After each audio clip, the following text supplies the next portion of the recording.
온 세상의 주관자이시며 참으로 위대하신 우리 주 예수께서 이 땅에 그의 백성들, 온 교회에 말씀을 전하십니다.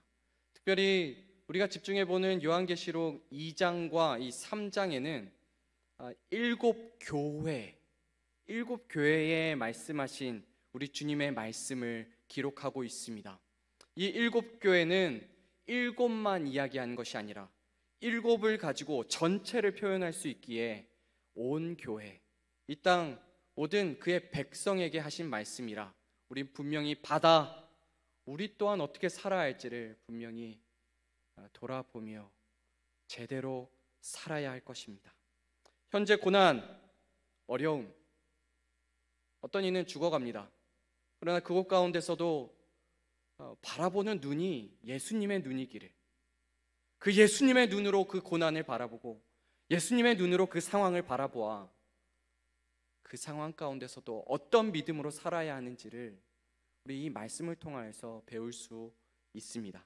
우리 집중해서 이 말씀을 읽고 듣고 지키는 우리 모두 되기를 소망합니다. 우리 첫 번째로 먼저 우리 서머나에 대해서 알아야겠습니다. 서머나, 에베소 교회에 이어서 우리는 서머나 교회에 우리 예수님께서 쓰신 그리고 전하신 그 말씀을 보게 됩니다.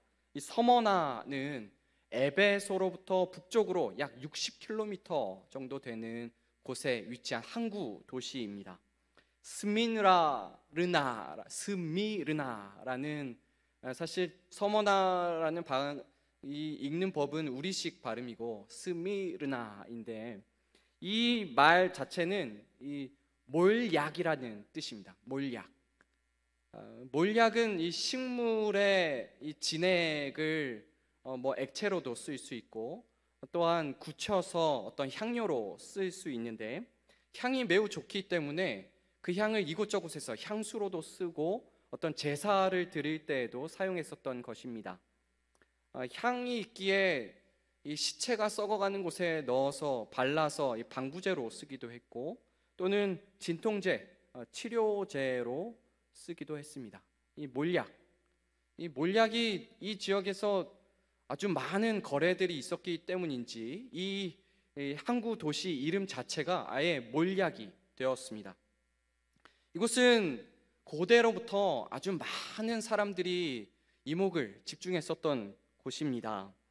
특별히 정말 아름다운 자연 환경이 있기에 높은 산이 있고요, 또 강이 흐릅니다. 그리고 앞에는 바다가 펼쳐집니다. 정말 멋지고 아름다운 그런 자연 풍경이 있었기 때문에 특별히 여유가 있는 어떤 귀족들과 같은 경우에는 일부러 이곳을 찾아서 관광차 오기까지 했다고 합니다. 그리스의 한 지리학자는 이 서머나 지역을 이렇게 표현했습니다. 그리스 지역에서 가장 아름다운 지역 중에 하나다. 특별히 이 지역은 많은 신전들이 있었습니다.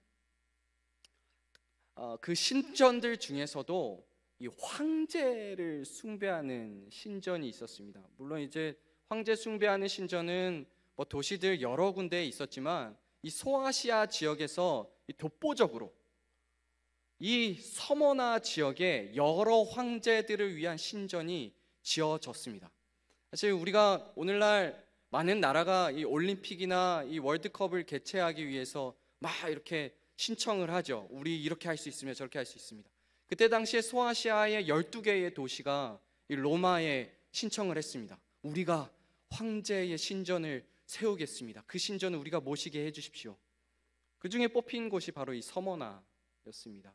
매우 자부심이 있었던 곳이고 이 로마 황제를 섬기는 신전이 있었기 때문에 많은 사람들이 이곳에 모였습니다. 많은 사람들이 모이면 자본이 모이고 문화가 모이고 또 여러 일들이 그곳에서 일어나게 되지요. 이 서머나는 그래서 부유한 곳이었습니다. 관광지였지요. 너무 아름다운 곳이지요. 또 황제의 신전이 있는 사람들이 이목을 또 이곳에 두고 또 이곳에서는 화폐를 주조하는 일까지 있었기 때문에 상당히 부유한 것으로 우리가 알면 되겠습니다. 이 서머나, 그런데 두 번째로 서머나 교회는 그렇지 않았습니다. 서머나 교회는 궁핍했습니다. 그런데 또 부요했습니다. 이게 참 모순적이고 굉장히 아이러니한데, 서머나라는 그런 도시 자체는 매우 부유했습니다. 그러나 예수님을 믿는 신자들은 궁핍했습니다. 그 이유는 이 환난이 있었기 때문입니다. 환난이 계속됩니다. 핍박이 계속됩니다. 그들은 사회적으로 위축될 수밖에 없고 그들이 살아가는 데에 어려움을 겪을 수밖에 없었습니다. 우리 9절 상반부 말씀을 보면 이렇습니다. 내가 너의 환난과 궁핍을 알거니와. 궁핍은 이 환난에 따른 결과입니다. 특별히 이 황제 숭배가 흥행했었던 이 서머나 지역에서 이 서머나 교회는 정말 어려운 상황에 이르렀습니다. 신자, 이 성도는 예수님을 주님으로 그리고 예수님을 왕으로 믿습니다. 물론 나라를 완전히 부정한 것은 아니지만, 그러나 그곳 가운데서 나의 진정한 주인은 누구신가, 나의 진정한 왕은 누구신가를 분명히 인식하고 살아왔습니다. 이를 서머나 사람들은 가만히 두지 않습니다. 특별히 로마 황제에게 충성을 다짐하는 그 사람들에게 이 기독교인들은 정말 눈의 가시와 같았습니다. 그래서 고발하고 박해했습니다. 특별히 이 유대인이라 하는 사람들의 행동이 더 그러했습니다. 우리 9절의 중반부 말씀만 우리 보시면 이렇습니다. 자칭 유대인이라 하는 자들의 비방도 알거니와 실상은 유대인이 아니오 사탄의 회당이라. 여기서 자칭 유대인이라 하는 자들은 유대인이 아니라는 의미는 사실 아니죠. 유대인, 자칭 유대인이라고 말하고 실상은 유대인이 아니라 그들의 모임이 있는데 그들의 모임은 사탄의 모임이라. 이것은 바로 이 예수님의 눈에서 보셨을 때, 예수님께서 보셨을 때에 이들이 혈통적 유대인일 수는 있으나 그럼에도 불구하고 이들은 진정한 유대인일 수 없다라는 것을 분명히 지적하시는 것입니다. 우리 로마서 2장 28절에 이렇게 말씀합니다. 무릇 표면적 유대인이 유대인이 아니요 표면적 육신의 할례가 할례가 아니니라. 하나님은 하나님의 백성에게 분명히 육신의 할례로 너희가 내 백성이 아니라 마음의 할례를 받아야 할 것이요 전인격적으로 변화된 삶을 살아야 할 것임을 분명히 말씀하셨습니다. 결국 여기서 자칭 유대인이라 실상은 유대인이 아니라 바로 이들이 정말 이 서머나 교회를 참으로 힘들게 했습니다. 특별히 이 유대인이라 말하기도 힘든 이 사람들은 이 교인들을, 이 신자들을 비방했습니다. 이 비방이라는 말은 모독이죠. 이들을 헐뜯는 것이죠. 참 이것도 모순적인데요. 유대인들도 분명히 황제의 신전에 가서 절을 하지는 않았을 겁니다. 그럼에도 불구하고 이들은 자신들의 어떤 치부를 사람들에게 드러나게 하기보다 이 서머나 교인들의 치부를 드러내기에 바빴습니다. 그래서 많은 로비를 했고 이들이 고발당하기보다 예수쟁이들을 고발하기에 이르렀습니다. 신자는 이 도시에서 살기가 너무 힘들었습니다. 일자리를 얻기가 힘들고 먹을 것을 얻기가 힘들고 억울한 대접을 받을 수밖에 없고 살아가는 것 그 자체가 쉽지 않았습니다. 결국 궁핍할 수밖에 없습니다. 우리 여기 9절 말씀에서 너의 환난과 궁핍을 아노니, 이 말씀은 환난으로 시작하여 궁핍에 이르게 된 그 상황까지 포함합니다. 정말 이들은 가난했습니다. 이들은 궁핍한 상태였습니다. 그런데 놀라운 것은 우리 주 예수님께서 이 서머나 교회를 향하여서 너희가 궁핍하다라고 결론 짓지 않으셨다는 것입니다. 우리 9절 상반부 부분을 다시 한번 보시면 이렇습니다. 내가 너의 환난과 궁핍을 알거니와 실상은 내가 부요한 자니라. 부요한 자니라. 세상 사람들이 보기에는 한없이 부족합니다. 세상 사람들이 볼 때에는 한없이 가난합니다. 한없이 먹을 것이 없고 살아가기 힘들 수밖에 없는 사람들입니다. 그런데 우리 주님께서 보시기에는 정말 풍요로운 자들입니다. 세상의 기준으로는 가난이지만 우리 주님께서 보실 때에는 너무나도 가득 차 있습니다. 믿음으로 가득 차 있습니다. 사랑으로 가득 차 있습니다. 기쁨으로 가득 차 있습니다. 그들의 삶 가운데 우리 주 예수님께서 가득 차 있기 때문에 그들은 결코 궁핍하지 않았습니다. 이와 대조되는 교회가 사실 한 군데가 나타납니다. 우리 7교회 중에서 마지막 교회, 라오디게아 교회. 우리 주님께서 그들의 부요를 이미 알고 계셨습니다. 그러나 그들을 향하여 예수님은 너희가 정말 벌거벗었구나, 너희가 정말 가난하구나 라고 말씀하셨습니다. 우리 3장 17절 말씀입니다. 내가 말하기를 나는 부자라, 부요하여 부족한 것이 없다 하나 내 곤고한 것과 가련한 것과 가난한 것과 눈먼 것과 벌거벗은 것을 알지 못하느니라. 라오디게아 교회는 사실 세상의 눈으로 볼 때에는 많은 것을 가졌지만 우리 주님의 눈으로 볼 때에는 사실 너무나도 가난했습니다. 반대로 서머나 교회는 세상의 눈으로 볼 때는 너무 가난했지만 주님의 눈으로 볼 때에는 너무나도 부요했습니다.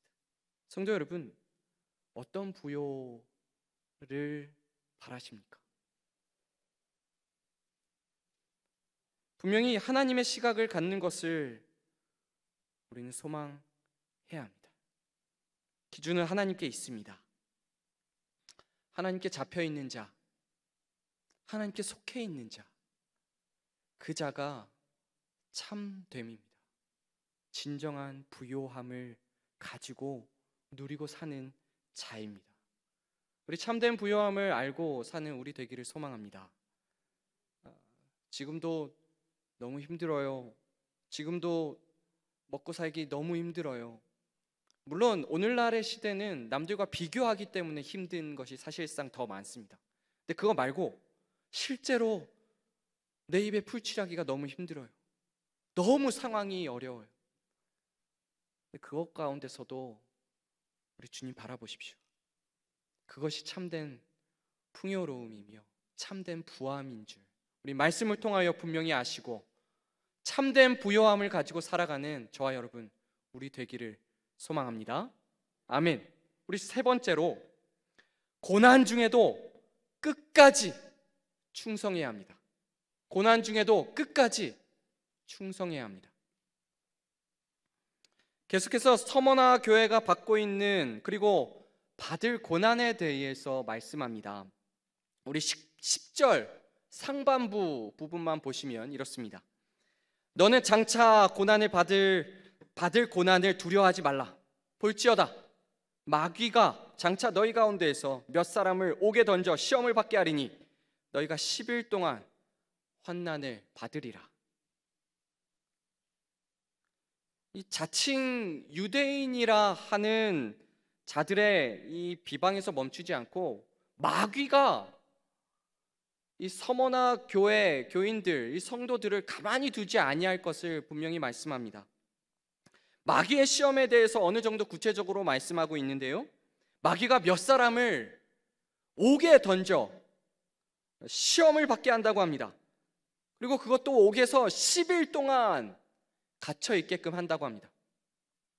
이 10일 동안 어떤 이들은 10일밖에 안 되는가라고 말할 수 있겠지만, 오늘날처럼 감옥에 들어가서 책을 보고 TV를 보고 운동을 할 수 있는 그런 상황이 아닙니다. 옥에 갇혀 있는 것은 모진 모욕을 당하며 고통을 당하고 죽기 일보 직전까지, 또 어떤 이들은 심지어 죽기까지 합니다. 짧은 시간 아닙니다.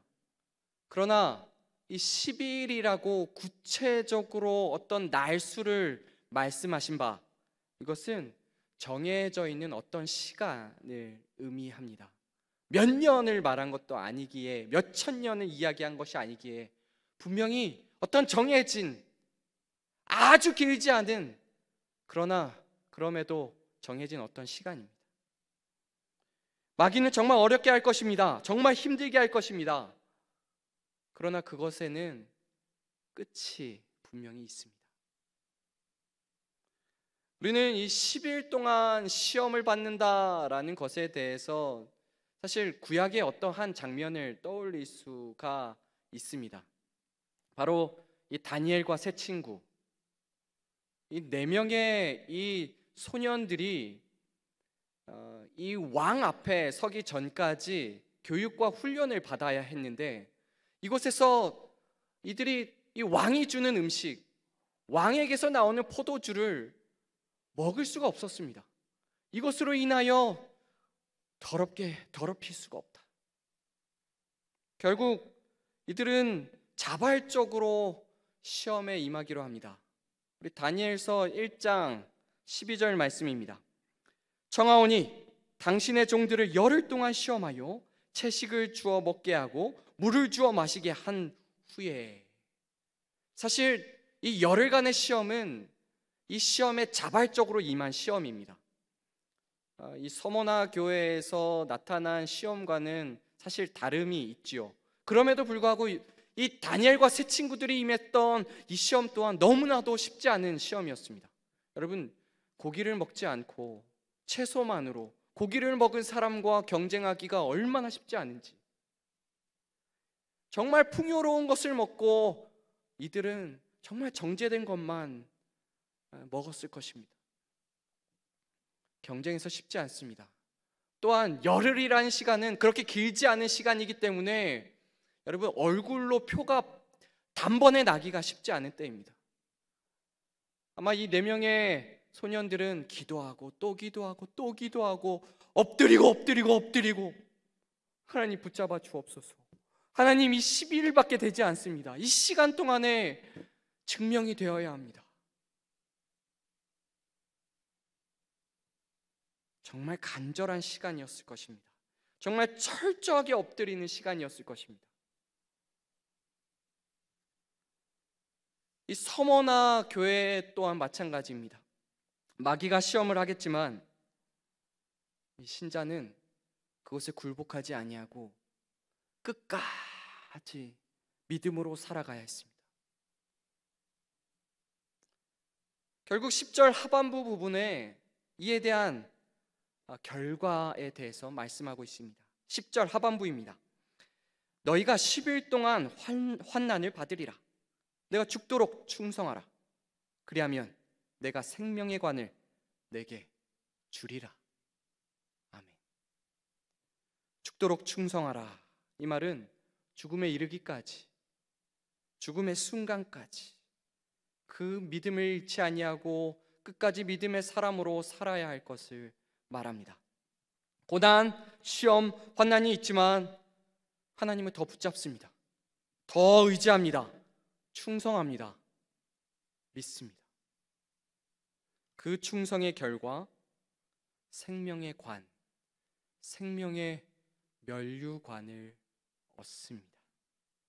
이 면류관은 영광의 상징입니다. 승리의 상징입니다. 이 생명의 면류관을 얻게 될 것입니다. 이 서머나 교회 하면 사실 이 성경에는 나타나지 않지만 아주 유명한 한 인물이 있습니다. 그 인물은 바로 사도 요한의 제자 폴리갑입니다. 폴리갑 또는 폴리캅이라고 불립니다. 이 폴리갑은 이 서머나 이 교회의 감독이었습니다.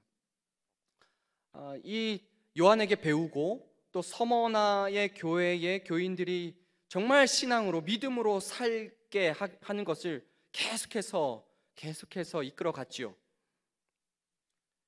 근데 어느 날 나이가 많이 들었을 때에 그의 영향력이 매우 컸는데 사람들이 와서 그를 회유하기 시작합니다.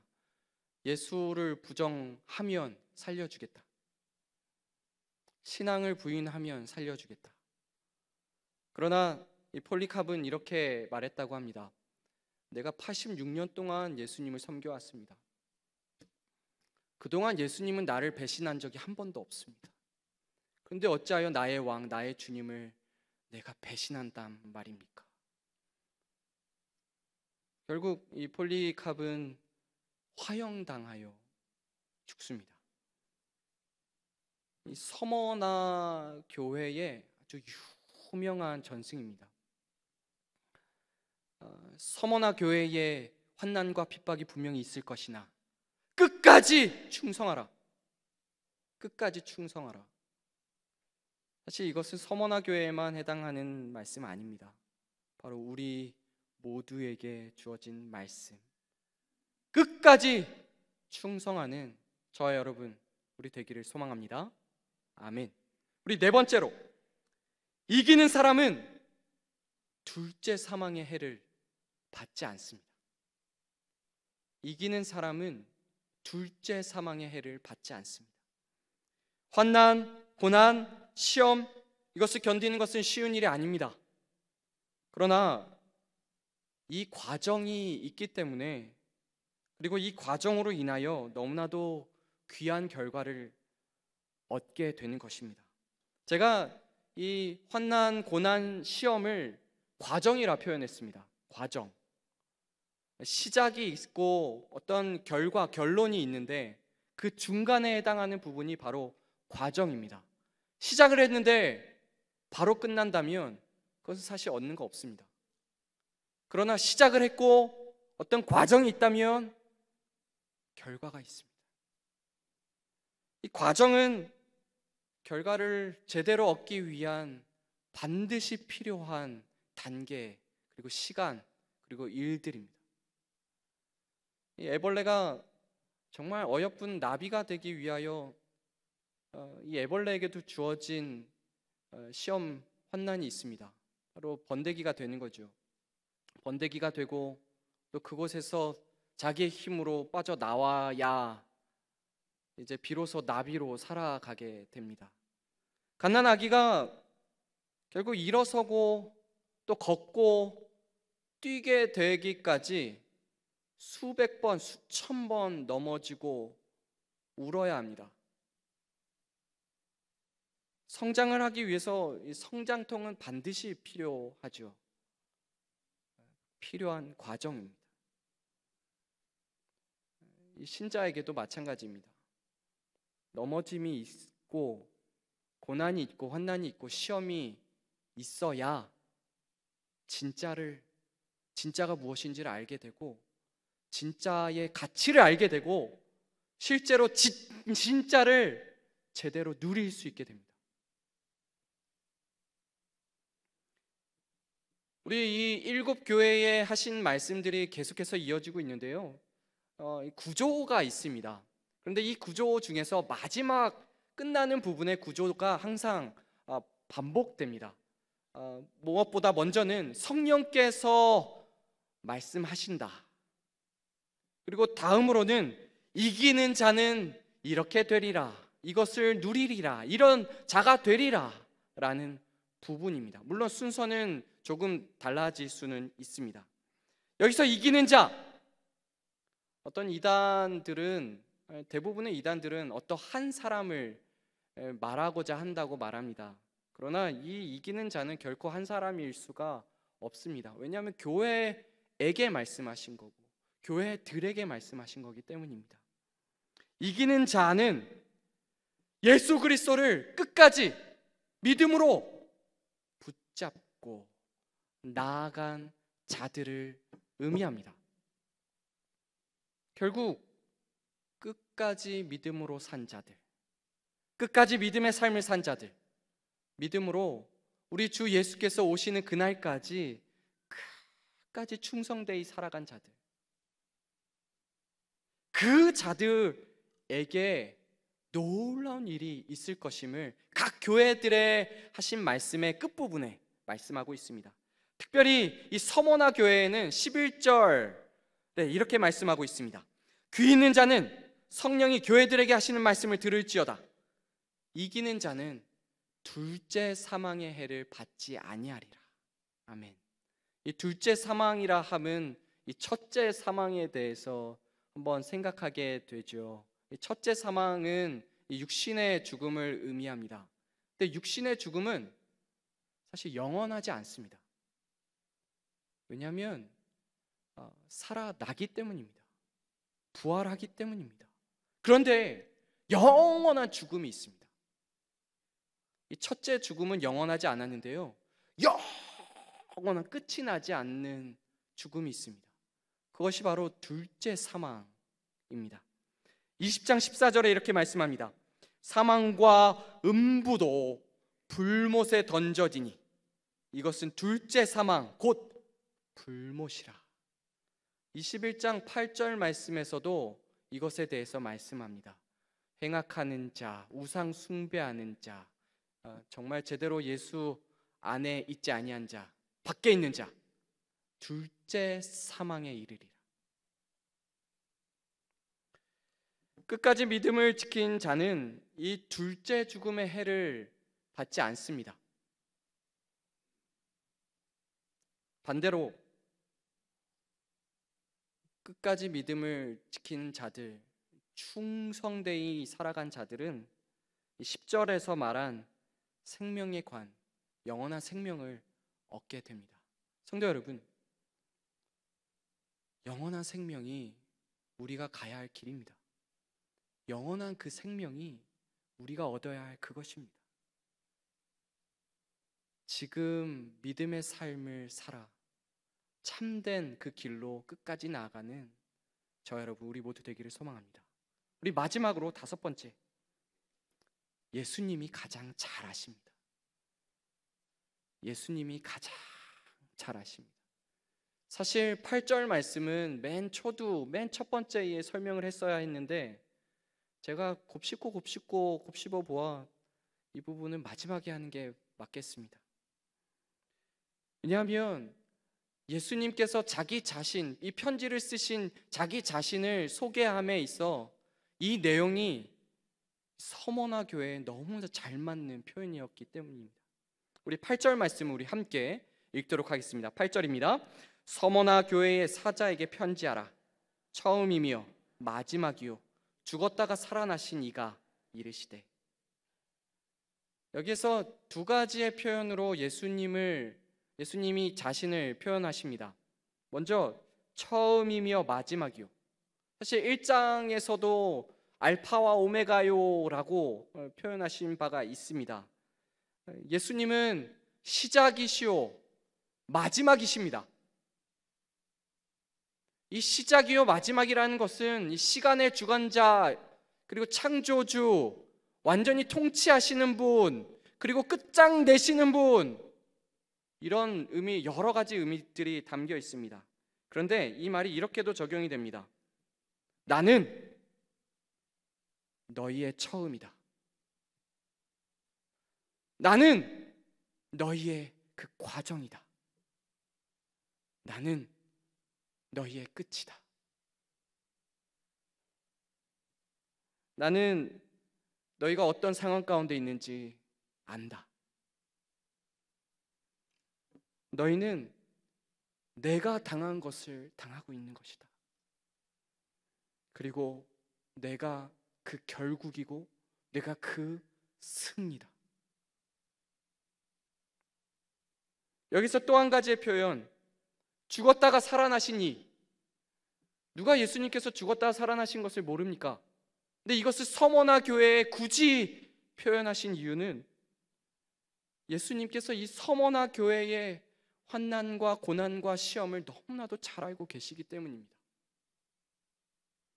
자칭 유대인이라 하는 자들의 비방, 헐뜯음을 당하셨고, 마귀의 옥에 쳐넣어 열흘간의 그 시험, 사실 예수님이 당하셨고, 그리고 예수님은 죽으셨습니다. 근데 우리는 너무나도 잘 알듯이 예수님은 죽으신 것으로 끝이 아닌 살아나셨습니다. 예수님은 서머나 교회가 처하고 있고 처할 상황 다 알고 계신다라고 말씀합니다. 그래서 8절 말씀에 자신을 소개하시고 9절 초두에 이렇게 말씀하시는 것입니다. 9절 초두에 이렇게 말씀하죠. 내가 너의 환난과 궁핍을 안다.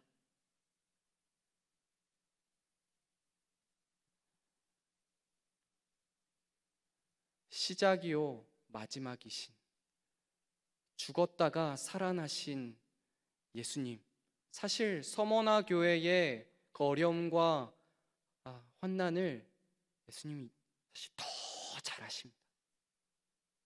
그리하여 말씀하는 것입니다. 죽도록 충성하라. 끝까지 이기는 자에게 생명의 관을 주리라. 왜냐하면 예수님이 그것을 행하셨고 예수님께서 성취하셨거든요. 성도 여러분, 복음의 삶에는 환난과 고난과 핍박이 있습니다. 그러나 이것 때문에 포기할 수 없습니다. 오히려 이 과정을 지나, 그리고 과정을 지나야만 그 영광스러운 그 생명의 면류관, 그것을 얻을 수 있고 또 그것의 가치를 알며 제대로 누리며 살아갈 수 있는 자가 된다는 것을 꼭 기억하는 저와 여러분, 우리 모두 되기를 소망합니다. 아멘. 기도합니다.